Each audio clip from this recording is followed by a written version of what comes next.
The Dallas Mavericks defy the odds and they win the NBA draft lottery and the Cooper Flag sweepstakes. Oh my God, I don't know if this was rigged for money or ratings, what have you. Andrew, kick us off, start the conversation. What just happened?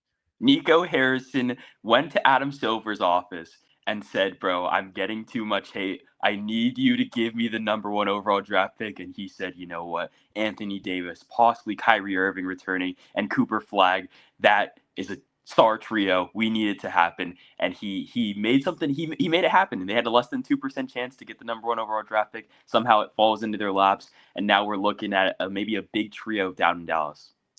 Yeah, or I could have seen it happen the other way around, where it was like Adam Silver went over to the Dallas Mavericks and was like, "Look, what is going on here? You guys need to be saved. We need to be able to do something for you guys and potentially give you guys this franchise player." But I mean, you seem skeptical of that, but there was so many rumblings about them going to Vegas. I almost think now you stay in Dallas because the franchise has a franchise player, despite their last one getting traded away, what, 25, 30 games ago. Yeah, I mean This now revives the Dallas Mavericks. They were dormant. I mean, I would have said that they were on their way to moving in 2 years.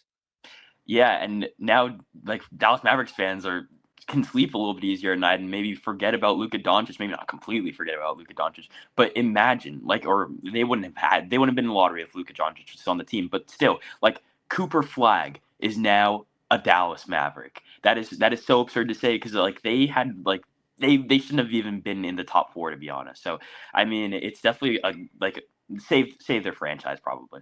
I guess this is also part of the reason why you potentially would just tank with your best player still on the roster. You didn't have to trade Luka Doncic to tank. You could have just set him out for the whole year, and then you would have had both in hindsight. But I'm not saying that they should have done that. But I know some.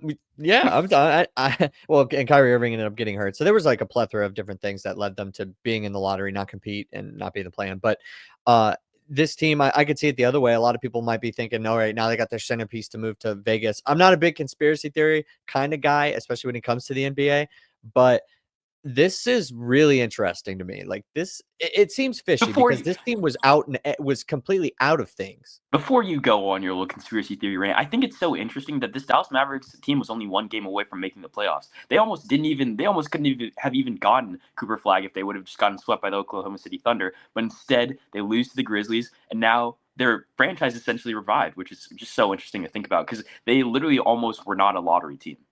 No, yeah, you're right, and this wasn't a tank by any sort of means. Depending on who you ask, right? Because you got people thinking that they just threw away the entire season at a certain point, but uh, I'm almost at a loss for words, in all honesty. I will say this though, the Dallas Mavericks fans deserve this. I think when I made a video about the least deserving teams earlier today for the number one pick, and I had the Dallas Mavericks there, and it just mainly had to do with the front office. I felt like based off of everything that happened, I don't want this front office to have to deal with Cooper Flag. This fan base. It does truly revive basketball, professional basketball in Dallas. They deserve every bit of this. I mean, they were actively tortured for about 3 months here, and now they got they get their franchise guy. And also, this isn't like you know last year where like you don't have a bona fide number one guy who can take your franchise to new heights. No, this is Cooper Flag. Now you got a guy who can change your franchise. Yeah, I mean, I think that's completely right. Like last year, I don't even think anybody cared who won the draft lottery because of the fact that there was no bona fide star. And the draft class might look a little bit better in hindsight, but for now, like especially coming out of it initially, it looked like last year's looked like one of the worst draft classes in NBA history. And now you have three solid guys at the top, and especially Cooper Flag being the number one overall draft pick. I mean, yeah, this was highly anticipated, and Cooper Flag to the Dallas Mavericks is going to be exciting to see just in general because they have Anthony Davis for at least a couple more years. And if they can keep guys like Kyrie Irving around, I don't know what his availability is going to be like because I mean he's going to be coming off one of like the most major injuries in NBA history. But I mean we'll see what that team looks like. And if you have Cooper Flag and Anthony Davis on your team, you have a solid shot. I mean if Cooper Flag can be anything like he was in college and anything like the prospect that he's been like made out to be, they have a really good team looking forward.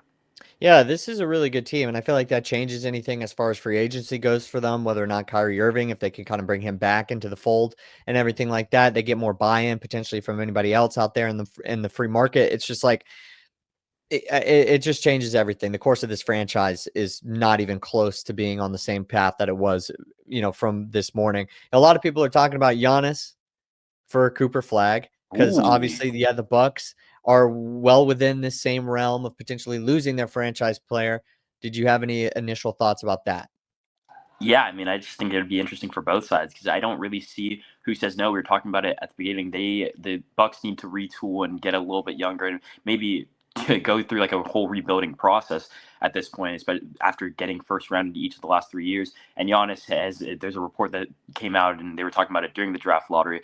Shams reporting that Giannis, for the first time in his career, is open to like the idea of leaving Milwaukee. So just the whole, this kind of panning out is the way it has is definitely interesting because I mean, Giannis to the Mavericks didn't seem like a thing that was even remotely possible, maybe even an hour ago, but now it's like well within reason.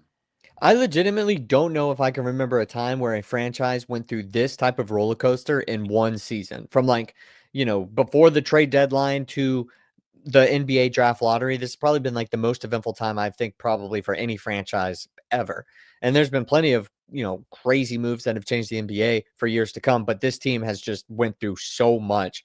Another team that was in that group was the Philadelphia 76ers. They kind of had the same disastrous level season, but didn't get the top overall pick. Was there any teams that potentially were in that top four? We had Charlotte, Spurs, San Antonio, and obviously, or 76ers, and obviously the Dallas Mavericks. Was there anybody else that you would rather have seen Cooper Flag gone to? Yeah, I think that the Spurs, it just makes sense with how competitive that team would have been next year with CP3 still being there, and then Wemby and De'Aaron Fox and like Stephon Castle, like all of these emerging stars, and then also the like older talent, old with CP3, and then older with De'Aaron Fox. Like that team would have been really really scary with Cooper Flag next year. But I think that team will be good no matter what next year. So they didn't need him, but I think that that team is almost a championship contender if they get Cooper Flag this year.